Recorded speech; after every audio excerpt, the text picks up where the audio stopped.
तारीख 16 जून 2026. पाऊस काय आला नाही, मोठ्या प्रमाणात ऊन आहे. आणि अशाच मोकळ्या वेळात आपल्या ह्या केळीच्या मामाच्या केळीच्या आणि आवर्जून आपण मामाच्या जांभळं खाण्यासाठी आलेलो आहे. ही जांभळीचं झाड आहे. पूर्ण खाली सडघाण झालेली आहे बघा. जांभळं दिसते आता मला पूर्ण असं. आता हे समोर पाणी आहे, काळं ढोस झालेलं आहे. जांभळं बघा कशी आहेत. हे जांभळं मोठी आणि गुळमाट जांभळं आहेत, भयानक जांभळं आहेत. आता हिचा सीझन कमी झाला.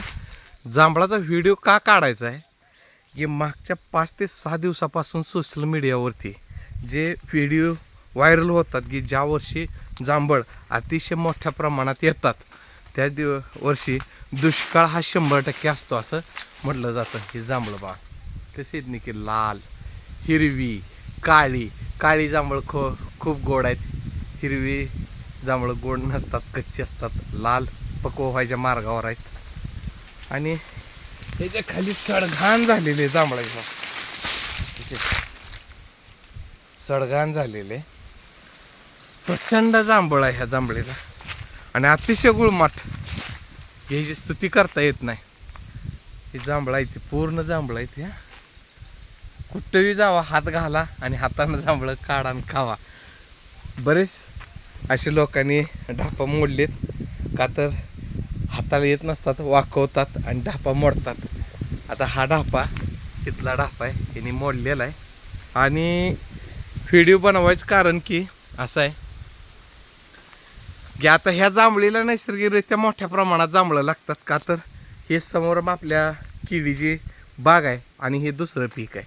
आणि ह्या दुसऱ्या पिकामुळं ह्याला अतिशय मोठ्या प्रमाणात खतं, लिक्विड आणि फवारणी केले जातात. त्याचा जे मटेरियल आहे ह्याच्या चांगले 1 गुंठ्याभरात मुळे असतात, ते शोषून घेतात आणि अशा ब्रँडचा माल देतात. आणि हे माल देत असताना मागच्या वर्षी बी हिनं अतिशय चांगल्या पद्धतीनं जांभळं दिलेली होती या झाडानं. त्याची मित्रांनो माझी विनंती आहे की मागच्या वर्षीचे जे बिया पडल्या होत्या त्याचे सुद्धा मोठ्या प्रमाणात रोपं उगवून आलेले आहेत मित्रांनो. बघा हे पूर्ण जांभळीचे आहेत, मोठ्या जांभळीचे बिया उगवून आले मागच्या वर्षीचे. का तर मेहनत झाली नाही, केळीचं रान असल्यामुळे तसंच आहे. जरी कुणाला हे रोप पूर्ण पाहिजे तर आता इथं ढापा आहे मित्रांनो, ढापा काढतो. हे पूर्ण जांभळीची झाड आहेत आणि मोठ्या लाय जांभळीची रोप आहेत. चिठी जांभळीची नाहीत, लहानला चिठी म्हणतात, मोठ्यांना ही पूर्ण झाड आहेत. ज्यांना झाडाची गरज असेल त्यांनी इथं आपल्या भागामध्ये यायचं आणि हे रोप खोदून न्यायचे. मी ठरवलेलं आहे 5 रोपं न्यायची आणि व्यवस्थित त्याचं संगोपन करायचं. आपल्या मागचे नातेवाईक, मित्रमंडळ, परिवार अशी जांभळं खायला येतील आणि भविष्यात त्याचं रोप अशा पद्धतीनं जांभळं देईल. ह्या आशेनं आपण ही लागवड केली पाहिजे मित्रांनो. की खूप छान झाडं आली ती आणि पूर्ण मोठ्या लाय जांभळीची झाड आहे ती बरं. जवळजवळ माझ्या अंदाजाने 400 ते 500 झाड आहे. बघा ही पूर्ण झाड आहे अशी. त्यामध्ये ही जी झाडं दिसतात अजून खाली आहेत का तर पाणी मोठ्या प्रमाणात आहेत, खतं पडली त्याच्यामुळे हे झाडं उगवून आले.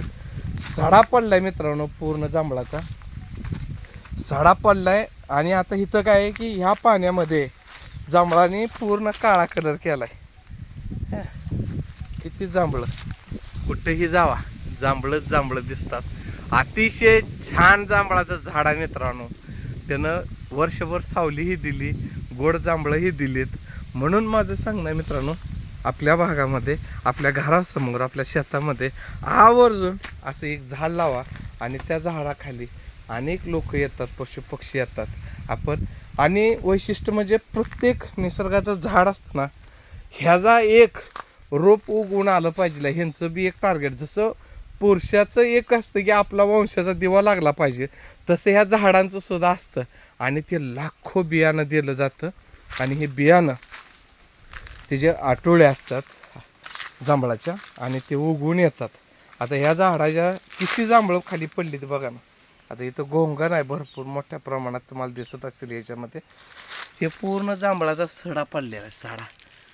किती बी खावा आणि इथं कोणाला बंधन नाही, कोण बी येऊन खातं, पण कधी कोण खातंय असं म्हणत नाही मित्रांनो. बघा हे जांभळं. आणि हे शेवटच्या टप्प्यातली जांभळं आहेत.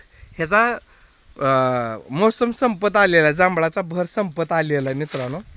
का तर मध्ये आभाळ येत होतं, आभाळात जांभळं फास्ट पिकलेली आहेत आणि ते त्यामुळे ह्याचा भर कमी आहे. हजारो. आणि जांभळीच्या झाडाचं एक वैशिष्ट्य असतं की त्याला बोजा सण होत नसतो, त्याची ती स्वतः ढापा मोडून पडत असतं. आणि जर आपण जर झाडावरती गेलो तर त्याला सण होत नसतं, लगेच ढापा मोडतो. आणि मग जांभळाच्या झाडा शेंड्याला कधी चढायचं नाही, का तर ते आपणाला हानिकारक ठरतं आणि आपण भुईला जमिनीवर कोसळतो, पडतो, हातपाय मोडण्याची दाट शक्यता असते. म्हणून 99% मोठ्या माणसांना जांभळीच्या झाडावरती चढलं तर फार शेंड्यात चढायचं नाही, एवढीच ह्या जांभळाची खासियत आहे. आणि हे जर ढापं डिसूळ असतात किंवा डिसूळ असल्यामुळं ते ढापं मोडतात. मित्रांनो, ज्याला रोप पाहिजे आहे जांभळाचं, हे जांभळं असे आहेत ज्याला, आणि हे नैसर्गिकरित्या झाड आहे आणि हे कुठलं कलम नाही, लाय जांभळीची झाड आहेत. ज्याला कुणाला झाडं पाहिजे असतील तर त्यांना अवश्य आपणाला संपर्क साधायचा. पण कुणी म्हणू नका आम्हाला जांभळं द्या, इथं या जांभळं खावा, त्याच्याबद्दल काही नाही, पण आम्हाला द्या आणि आम्हाला पोच करा तेवढं म्हणू नका मित्रांनो. एवढीच विनंती आहे. मात्र झाड तुम्ही मागा, तुम्हाला झाड पोच करण्याची सोय केली जाईल. पुन्हा एकदा सर्वांना मनपूर्वक जय जिजाऊ.